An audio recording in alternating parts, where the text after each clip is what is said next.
Let's give time to fashion to exist at its right pace. Social media are enough. How do you bring back some validity for information that could exist during 1 month? AI brings speed, but it doesn't bring taste. If you try to get taste from something that's generated from like the average of everything that's been done before, you get a version of the average.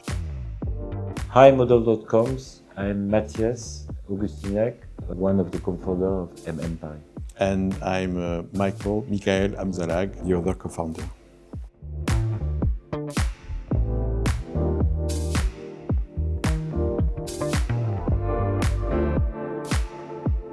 We are defined as art director, but the role of the art director today has drastically changed. We're not in a kind of a pyramidal structure anymore. I think a magazine is more of a platform for cultural exchange. Harper's Bazaar Italy is more based on fashion and culture. We are the ones that are skillful in the use of images, design, typography, but we are part of a bigger team. And this is a kind of I would say, editorial team at large. Everyone is an expert in their own field, and the idea is to put in common our skills. I think our role is really 360, looking at every aspect of the magazine, from the editorial content to the visuals, and trying to make it relevant. We've touched on every single aspect of the magazine. We started by changing the format and redefining the whole editorial structure of the magazine and shaping it towards something that would be more in-depth and more aware, culturally aware, and create free space for photographers to express themselves, because fashion photography has entered a state where it's so quickly dissolved into digital media that we think that it's important for print magazine to offer an alternative where we can really allow space for photographer to be not experimental, because it's not about just making experiment, but to have a space where they can still be inspiring and not just be factual records of what's happening. Our role was not just laying down images, it was to completely rethink the architecture of the magazine itself. And that was a decision that both Michael and myself had. Then we encouraged to have a lot long form pieces, critical pieces about themes that go just beyond description of fashion. So in the March issue, for instance, there is a big piece that describes what is the ultimate state of luxury today and how this idea of the state of luxury is progressively moving into this idea of self-preservation and how the fight against age has become the ultimate luxury. I think in terms of reference, or more in terms of starting point, just the word bazaar is very exciting because it introduced this idea of something that you don't expect. You know that the bazaar is something that can be messy and when a sense of discovery is allowed. And this idea of finding a magazine and not knowing what you're going to find inside is something that's the very base of the project that we've developed. It's really this idea of the bazaar where things that don't belong together are put together into something where it makes sense. We've been acting in the world of fashion for more than 30 years now. With time we became experts of fashion images and how to organize those images. There was a campaign that we did, I can't remember the year, probably around 2016 or 17, where we set up a call for young photographers that had never published to apply to be the one that would be in charge of doing the campaign. And that event led us to discover many young photographers that have now become active and very relevant into the landscape of fashion photography today, such as Julia Martinez-Leclerc or Julie Greve.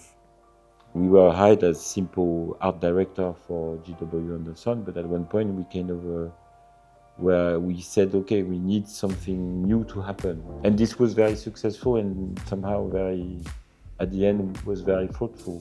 Beyond the fact that it promoted the brand, it also helped a new generation to believe in themselves.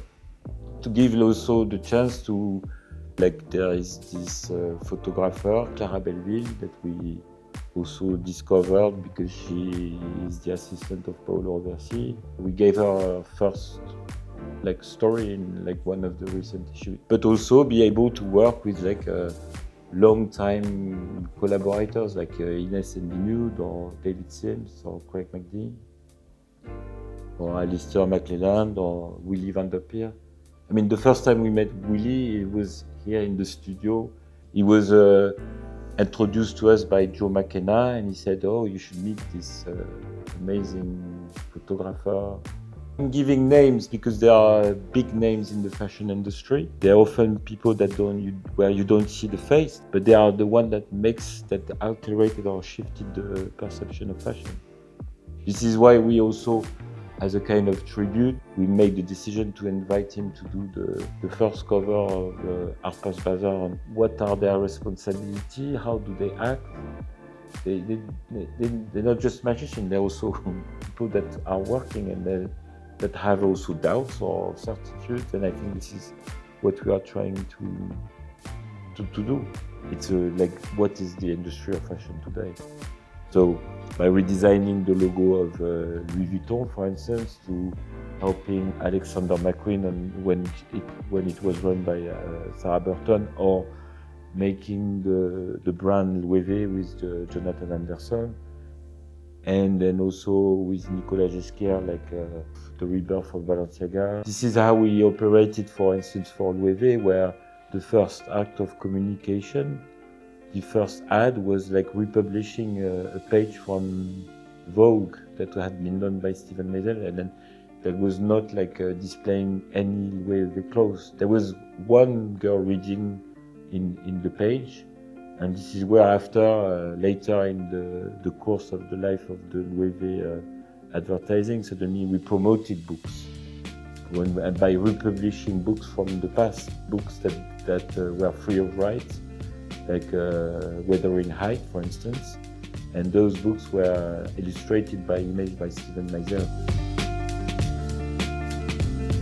Magazines is a bit of a strange species, you know, because it's not geopolitic, but like already say, okay, let's give time to fashion to exist, which is a kind of a revolution, because today something is put on a catwalk, the following day this is not relevant anymore. And that was the idea of saying, okay, let's give time to fashion to exist at its right pace, to make it almost feel like it's real. But so this is quite pleasurable also. Like the last cover, which is like a cliché, mise en abîme, of like a hand holding the magazine, and then it goes in and like the same hand is holding the magazine and is holding the magazine. The funny thing about this cover is that once it's printed, when it's reproduced on social media, you don't know what is the cover. You don't know if the cover is the cover with the hand or if it's somebody holding the magazine. So it's like a poke at the status of images in this way of distributing and circulating them. And when you only get the answer when you hold the physical magazine in your hand.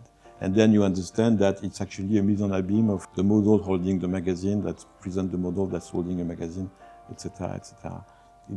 Of course, it's funny, but at the same time, it's kind of heavy into describing like how those images hold and how they are. You could take it for granted that magazines are dead. Okay, you could say this, but on the other hand, you say good magazine will never die, because they are proposing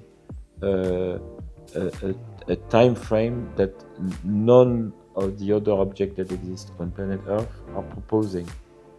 Are they necessary? This is another question. But like they quite somehow they less harmful for the Earth, because they recycle much easier than like data centers. You know, like so they have their, you know, they still competitive, but also they have the ability to slow time, but not at the speed of a book. You know, they are proposing thing where you have this kind of hesitation of, do I keep it or do I throw it away? And this kind of doubt reflects very much like the certainty of the uncertainty of life, which is quite nice. Even the cheapest pocket book stays around forever. And I think that's the beauty of magazine. It's like they are like permanent containers of the ephemeral. And this is where this relationship to fashion is very interesting, because fashion is ephemeral, but fashion at the same time is like how you address the world when you dress. And to be able to record that with like this slight delay of like the pace of a magazine, and to have this that becomes like an archive on itself is something that's very interesting and very relevant in the sense that then you can feed fashion again. What we are trying to do is not to have transactional information, is to say, okay, every information has a value. The value is related to the content or to the magazine itself. Like that's why when Michael was mentioning those kind of big interview with like fashion designers, it's not just like we talk about them because we need to that they advertise in the magazine, but we talk about them because I think it's important to hear them within their role of like what is a fashion designer today, what do they do. First of all, the idea of typography is important for us because it's an ingredient. Painter had like their own way of mixing colors. For us, typography is a bit the same. We have over 100 of families of typography, or like different typography that we draw or conceive or crafted, and each of them, they belong only to us. They're very peculiar to our work. So they are our idioms, or they are like the grain of voice of our making. So they were never released. No one else but us can use them. Not because we are so proud of them, but it helps us to refine our message, and it helps us also to go deeper in the making of an image. Once we did a long time ago, we did like a small book about like posters and prints and edition we had done, and we had a sticker on the cover that was stating that this was materials for future archaeologists. This idea of like being in the present but thinking that the future is going to be fed by what you put into the collective memory in the present. A typography, if well designed, helps to sometimes, if you use big, it makes a surprise. If you use very small, it makes another surprise. If you start to do like a typographic composition, and then you start to introduce color within the composition itself, it helps to make another kind of surprise. To give this kind of pace, and also this also relate to the way clothes are, you know. Sometimes it's extremely bold, and sometimes it's almost disappearing. So this is the way it reflects the world of, I would say, fashion and typography. I think what needs to be said also about the design itself of the magazine is that because of the effect of digital media and because how magazines have been crushed into like a tough economical situation, lots of them, if not most of them, are now kind of pre-formatted to be executed very quickly. So it's not like everything looks the same, but there is a kind of like undergoing tendency for design of the page themselves to be self-generated, where everything is built around a very simple idea, and then you just fill the pages. Of course, there's like niche titles that are proposing different aesthetics, but even in the niche titles, I think recently, over the last like maybe 5-10 years, the idea of being not experimental, but to be more authored has disappeared in terms of the design. And because of the legacy of Bazaar and because of our work, there is really an idea of like enchanting the page. Every page is designed, every title is designed in a way where it's not just like the text or the images that are bringing something to the reader, but there is also true pleasure into putting together words, images, colors, text. For instance, on the February issue, we introduced in the design of the magazine itself this idea of repetition in the titles and the headlines, and that started as something that was kind of minimal, but it was so effective and it was so pleasurable visually on the pages that this is something that we've maintained over like the conservative issue, but making it louder and even more playful. When you hear like contemporary pop music, it's like multi-layers, you know. You are organic and then the digital, and then I think with the magazine this is possible today to achieve this more than before. fashion industry has become such a huge industry that like the responsibility, the financial responsibility, the impact of what you do has more pressure today than it had when we started. And so we have to be extremely sure and experts on how we can operate to shift the messages in the right direction. I think AI brings speed, but it doesn't bring taste. So, like, once you understand how it operates, you can use it when you need speed, but you can't use it when you need taste. Because if you try to get taste from something that's generated from like the average of everything that's been done before, you get a version of the average. So it can be a perfect version. You can, of course, create a very polished version of this average, but it's not somewhere where you're able to bring or to get surprised, apart from being surprised by the polish of it and the cost efficiency, because you're able to produce something that mimics high production value for nothing. So once you've made this distinction quite clearly, you can, of course, use it when you need speed, when you need to accelerate, when you need to organize, when you need to render, when you need to mock up, when you need to comp, when you need to do things that would manually take more time than before the arrival of those tools.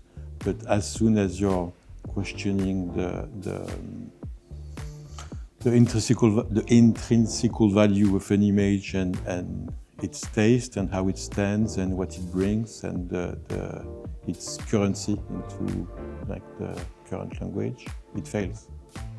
But this is where like all these AI influencers trying to do AI campaigns, of course they're impressive because they look like real, but they can't work as real because they're just born out of like average.